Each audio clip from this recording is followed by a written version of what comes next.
Hey everybody, welcome back to another episode of Gavinsky's Tutorials. Today I'm looking at Tera Pro's new in-app purchase called RingZ with a Z at the end, but it is based on the rings with an S at the end, the Eurorack module, really well-loved module. Now we have a free version of that already on iOS in the Spectrum bundle. What's the guy called? Robert Burns? Is it? I think I'm mangling that name. Something Burns, anyway. If you just searched Burns Spectrum, you'd probably find it.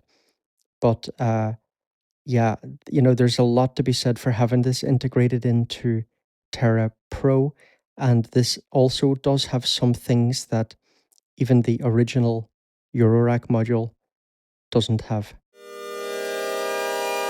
Now, I've got some free copies of Version apps to give away to subscribers to the channel. Actually, got giveaways for YouTube, Twitter, Insta, and also on my Patreon. And I just want to say thank you to the couple of handfuls of people that have already started supporting me on Patreon. Small, but let's grow it from here. I really hope that more people join. I really, really need the support, folks. Thank you so much to those who've joined already. So I'm going to do a pretty detailed walkthrough of this module today. And if you're not that familiar, I think there are a lot of people who have Tera Pro but don't really use it, maybe didn't read the manual, figure out how it works and whatever, because it's a little bit unintuitive. It makes sense once you kind of know how to use it. But yeah, so if you watch this as well, there's going to be some aspect of getting you a bit more familiar with, how to set up modulation sources and inputs and things like that here in Tera Pro. Really great app, this. Definitely regarded by a lot of people as one of the best synths that we have on iOS.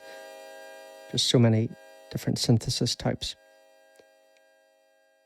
So let's talk a little bit about RingZ, and we'll listen to a few different resonator types over here. So this is a resonator, and this is basically, physical modeling, right? Physical modeling models some properties of physical musical instruments.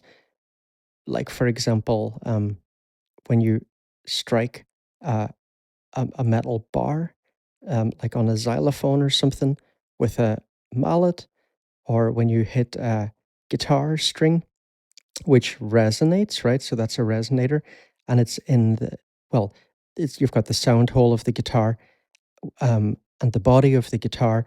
So all of these things also affect how the sound, how the sounds vibrate, what the harmonic qualities, what the timbre is like, and so on, right? So that is what a module like this is doing, the resonator part. Now, there's also a lot in terms of what you can use as an exciter as well, and we'll talk about that a little bit more later. So the most important thing probably first, just a practical thing about using Tera Pro. If you're not that familiar with it or haven't used it in a while, you might forget that often when you look at the UI, different modules are kind of minimized. Excuse me. So just tap on those, right, to open them up. And once that's opened up, we see here these 7 different resonator types. Here we have controls for monophonic, duophonic, and 4 voices, quadraphonic. And then here some knobs: frequency for the root note, structure,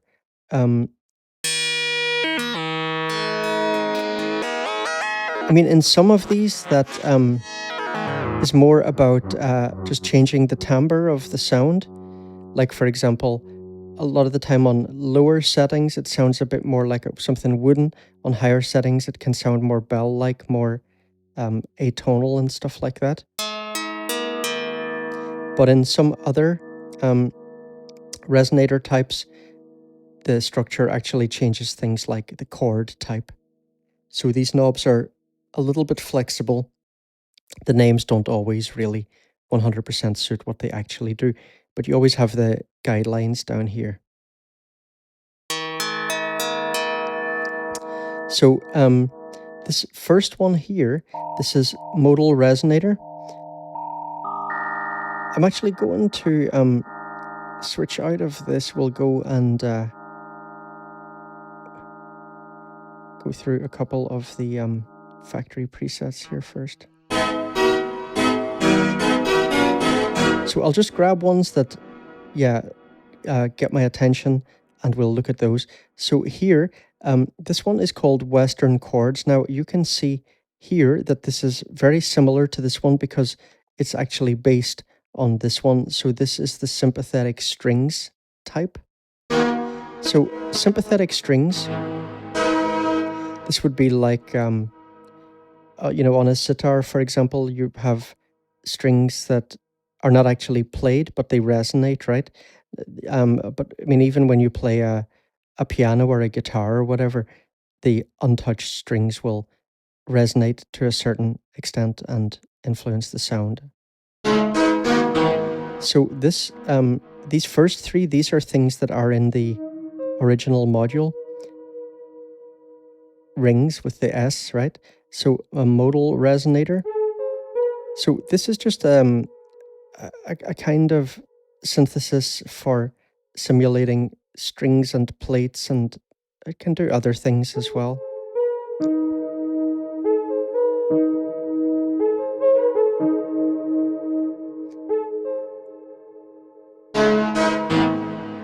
Sympathetic strings we talked about. Then we have here modulated or inharmonic strings. So this uses Karplus-Strong synthesis and some other stuff. And so then here we have this 2-operator FM. So down here, right, we're coming back to this one. So this is the sympathetic strings, but here the structure knob will actually change what chord type it is playing.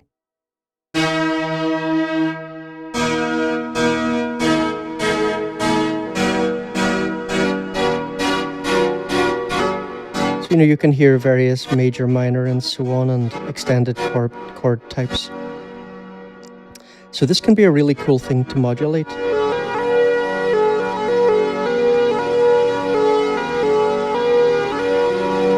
And I'll let you hear a preset that I made earlier that does modulate that later.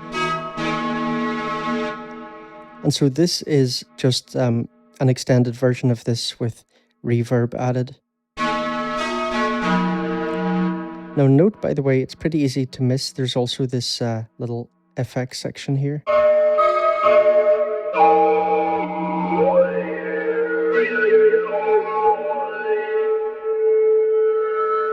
So, when we have all these different resonator types, these controls, which vary a little bit depending on the resonator type selected, all the modulation abilities and the abilities to, use multiple different synthesis types, FX, ARP, and so on, semi-modular routing system with a lot of flexibility. It's pretty powerful what you can get with this.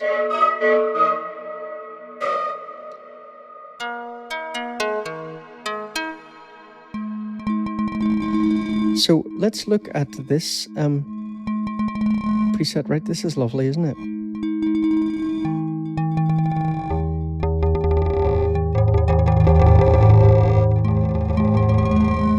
So here we can add a source for input modulation. So we can see that one of these slots is already filled. So we could take that away and it would sound like this. So I'm pressing and holding a note here. Let me just route my keyboard to the AUM keyboard.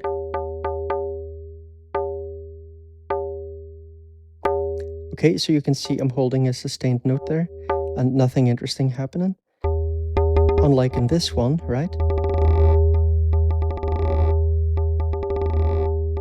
So as you saw, this is caused by this LFO. So we can long press on this, and then we can change things like LFO type, rate, the modulation of the rate. So that is being modulated by LFO3. So again, we can long press on this, and then this will open up the controls for LFO3, and we can tweak both of those live. And yeah, so then over here we have things like LFO1 level, and we can modulate the level as well. So here aftertouch is set, but we can, there's just so many different options for modulators.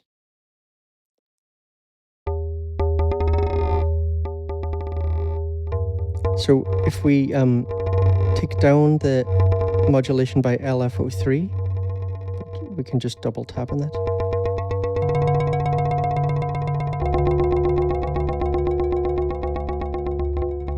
You can see it's not as interesting, so let's bring that in. And let's play around with the rates of these LFOs.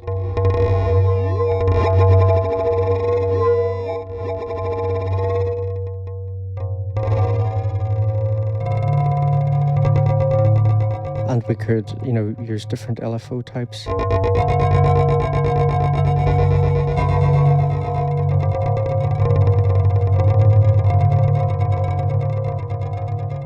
Pretty cool.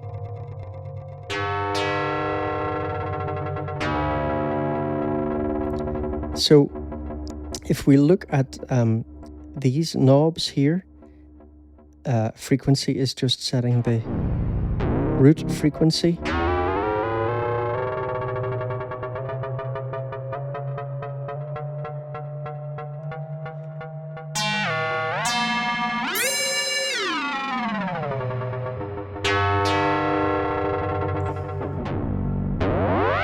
And then structure, as we've mentioned, does different things for different types of sounds. So we can see over here, right, it's very, very handy to have this so you can remember what they do when you change. When we change these types over here, the information over here will also change to match it.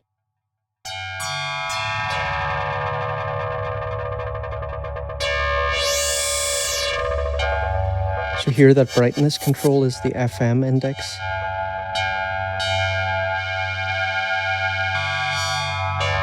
Now, damping always does the same thing, I think. So that's basically like, stopping the sound from sustaining, like pressing your hand against the ringing strings on a guitar.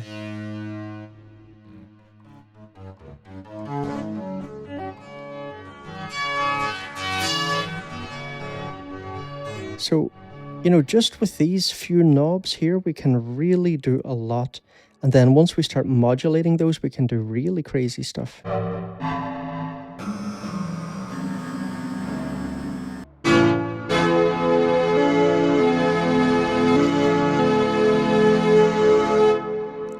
So let me just jump into my presets.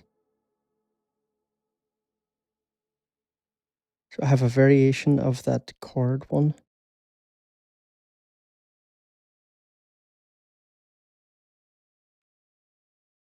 Ah, that is already my... Okay, hang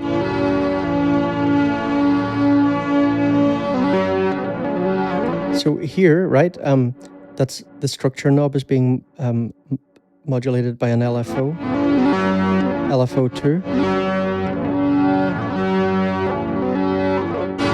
And so we can control the amount and the speed and so on.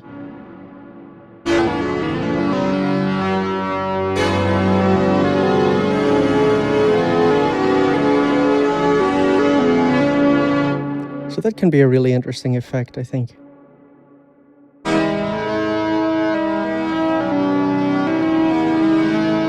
Yeah, I prefer this version of it.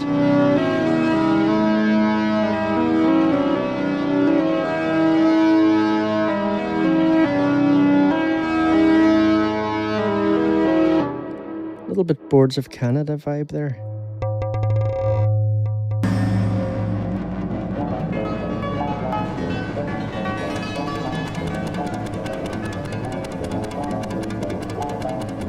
So we can get pretty experimental.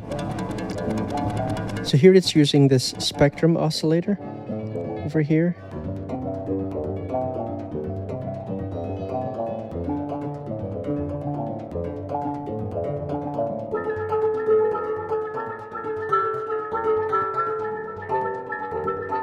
Sweet. So here LFO2 is modulating the strum.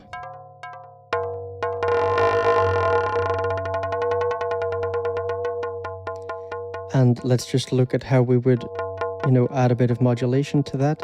So we can just press on this, just tap, sorry, not really press, tap. Let's just keep it simple. I mean, there are things like, this is an MPE synth, right? So I don't have an MPE controller on me.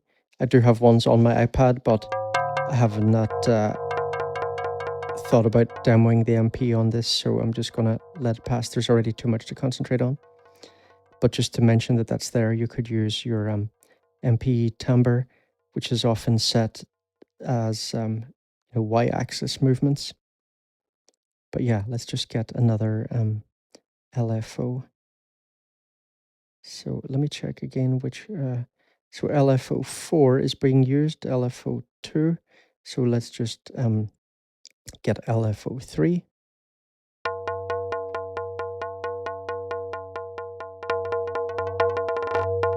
And so I've just increased the amount of modulation that that's going to do on it.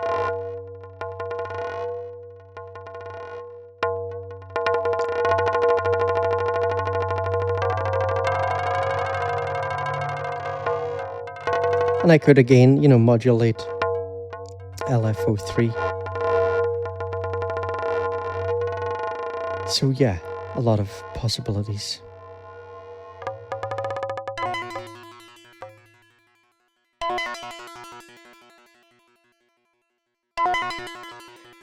So CV input, normally we would just set that to key track so that it just, when you play a C on your keyboard, it'll play a C. When you play a D, it'll play a D and whatever. But, we can get experimental with that as well. So here, just attached this LFO.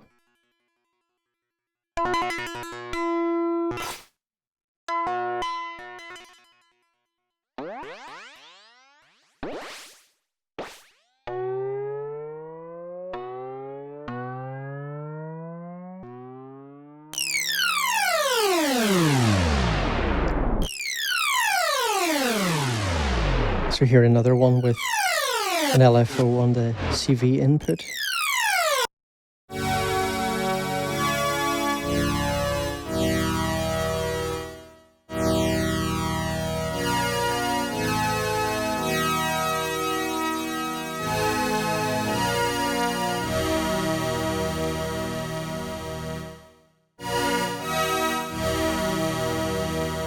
Killer sounding, these Easter egg sounds. Let's play around with the knobs on this. Keep it kind of long, I think.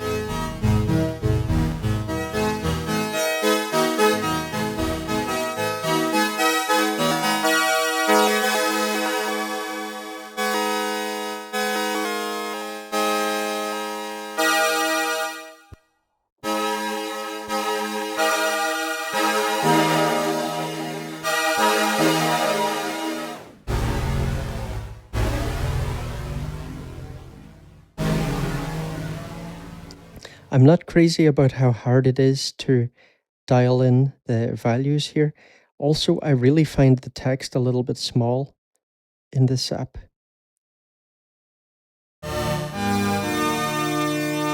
So here, the frequency is being very slightly modulated by LFO4. And you can see I've brought down the LFO4 level, so it's not really that extreme. So you can hear what it would be like if the level was fully up.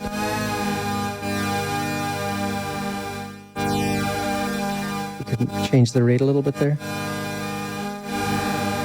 So I liked it the way it was at the beginning.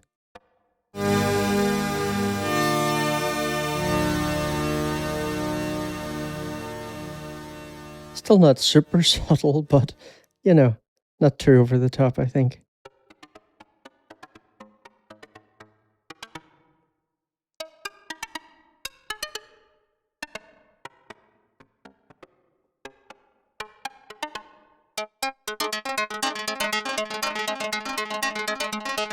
So again, remember, there are all these effects. I'm not going to bother demoing those. There are a lot of other things to concentrate on.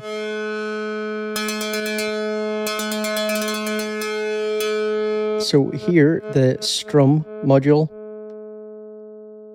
is using this MSeg, and there's a menu here that we can use to choose different envelopes that have already been drawn out, so that's super convenient.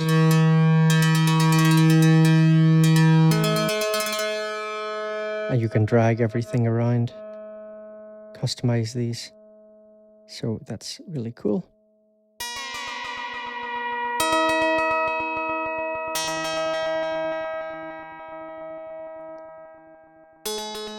So here's sending in white noise and ADSR2. So let's just take those off.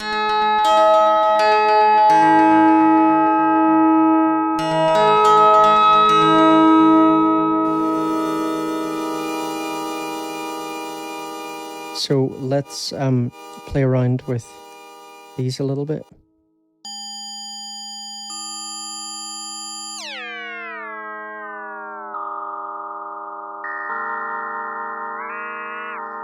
So that sounds really kind of loose, doesn't it?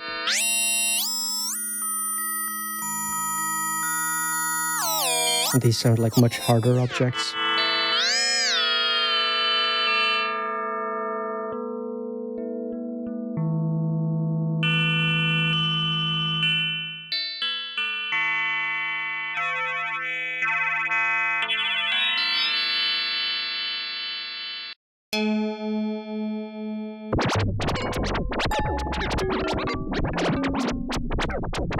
So yeah, I really love just getting weird, putting LFOs on the strum and CV inputs.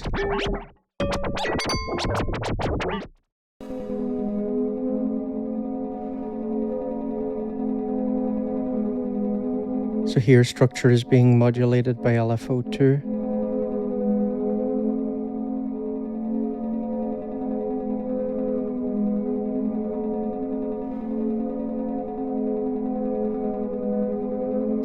And we're on this Karplus reverb setting.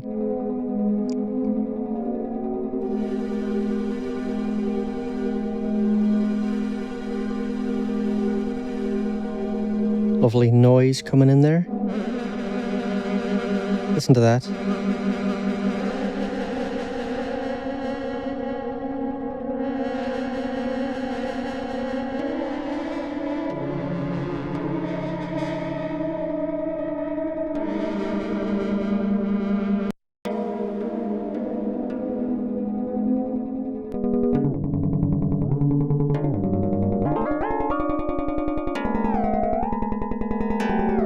Just going to try and give you a very quick idea of some of the range of sounds available.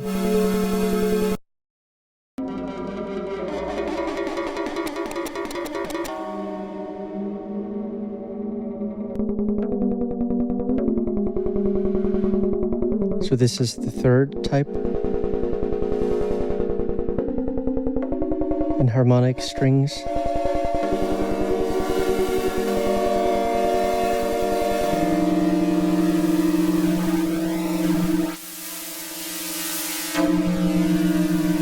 Add in some effect.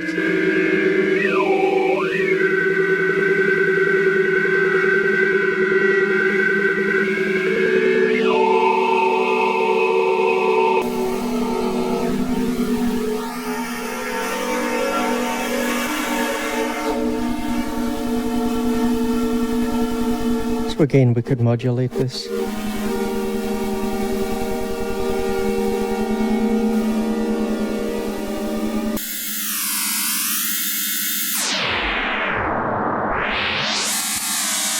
And again, you can see what everything is over here.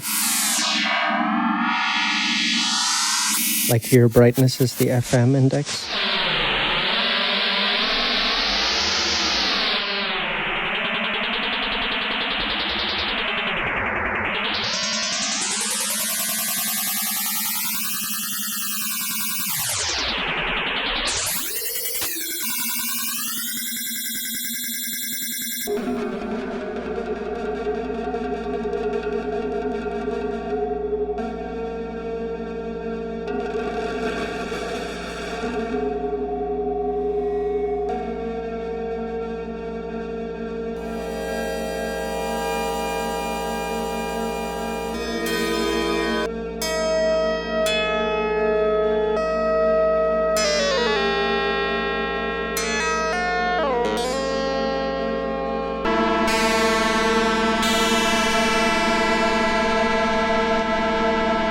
Okay, so I think we've got a fairly good idea of it now.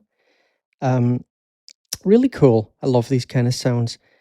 So much experimental possibility here. It's crazy. Thanks for watching, everyone. And do remember to give this a like and so on if you haven't.